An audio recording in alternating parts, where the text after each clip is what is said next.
ಹೇಳಿದ ಹಾಗೆ 9 ಪೇಷಂಟ್ಗಳನ್ನು ನಾವು ಅಡ್ಮಿಟ್ ಮಾಡಿ ಮತ್ತು ಡಾಕ್ಟರ್ ರವೀಂದ್ರ ಅಲಿಗಾರ್ professor and HOD plastic surgery ಅವರ ನೇತೃತ್ವದಲ್ಲಿ ಹಲವಾರು ವೈದ್ಯರು, ಸರ್ಜನ್ಸು, ಎಕ್ಸ್ಪರ್ಟ್ಸು ಮತ್ತು ನರ್ಸಿಂಗ್ ಸ್ಟಾಫ್ ಮೇಲೆ ಅವ್ರನ್ನ ತೀವ್ರ ಸ್ವರೂಪ ಘಟಕದಲ್ಲಿ ಇಟ್ಟು ಎಲ್ಲ ರೀತಿಯಿಂದ ಔಷಧ ಉಪಚಾರ ಮತ್ತು ಬೇಕಾದಂಥ ನರ್ಸಿಂಗ್ ಕೇರನ್ನು ಈಗಾಗಲೇ ನಾವು ಮಾಡ್ತಾಯಿದ್ದೇವೆ ಮತ್ತು ಕಾಲಕ್ಕೆ ಅವ್ರದ್ದೊಂದು ರೀಅಸೆಸ್ಮೆಂಟ್ ಮಾಡಿಕೊಂಡು ಬೇಕಾದಂಥ ಅವಶ್ಯಕತೆ ಬಿದ್ದರೆ ತಜ್ಞ ವೈದ್ಯರನ್ನು ಬೇರೆ ಜಿಲ್ಲೆಗಳನ್ನು ತರಿಸಿ ಮಾಡಲಿಕ್ಕೆ ಈಗಾಗಲೇ ಸೂಚನೆ ಕೊಟ್ಟಿದ್ದೇನೆ.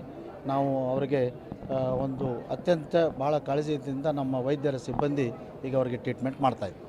ಗಂಭೀರ ಆರೋಪ ಏನಂದರೆ ನಾವು ರಾತ್ರಿ 1:30 ಯಾರು ಟ್ರೀಟ್ಮೆಂಟ್ ಮಾಡಲಿಕ್ಕೆ ಇರಲಿಲ್ಲ, ಆಮೇಲೆ ಕ್ರೀಮ್ಗಳಿರಲಿಲ್ಲ, ಬೇರೆ ಕಡೆ ಬರೆದು ಕೊಟ್ಟರು, ಇಲ್ಲ ನಾವೇ ಗುದಾಮಿನ ಒಡೆದು ಇಲ್ಲಿ ತೊಗೊಂಡ್ಬಂದಿವಿ ಅಂತ. ಇಲ್ಲ ಇದಲ್ಲ, ಆ ಥರ ಇಲ್ಲ. ನಾನು ಡಾಕ್ಟರ್ ರಾಜಶೇಖರ್ ದೇವೇರಿ ಇನ್ಚಾರ್ಜ್ ಮೆಡಿಕಲ್ ಸ್ಟೋರ್ನವರು ಇಮಿಡಿಯೇಟ್ಲಾಗಿ ಅವರು 3 ಗಂಟೆಗೆ ಇಲ್ಲಿ ರಶ್ ಆಗಿ ಬೇಕಾದಂಥ ಎಲ್ಲ ಔಷಧಿಗಳನ್ನು ಅವ್ರು ಕೊಟ್ಟಿದ್ದಾರೆ. ಅವರು ಇನ್ನೂ ಮನೆಗೆ ಹೋಗಿಲ್ಲ. ಅಂದರೆ ಬೇಕಾದಂಥ ಔಷಧಿಗಳು ಎಲ್ಲವೂ ನಮ್ಮಲ್ಲಿ ಲಭ್ಯವಿದೆ. ಎಲ್ಲ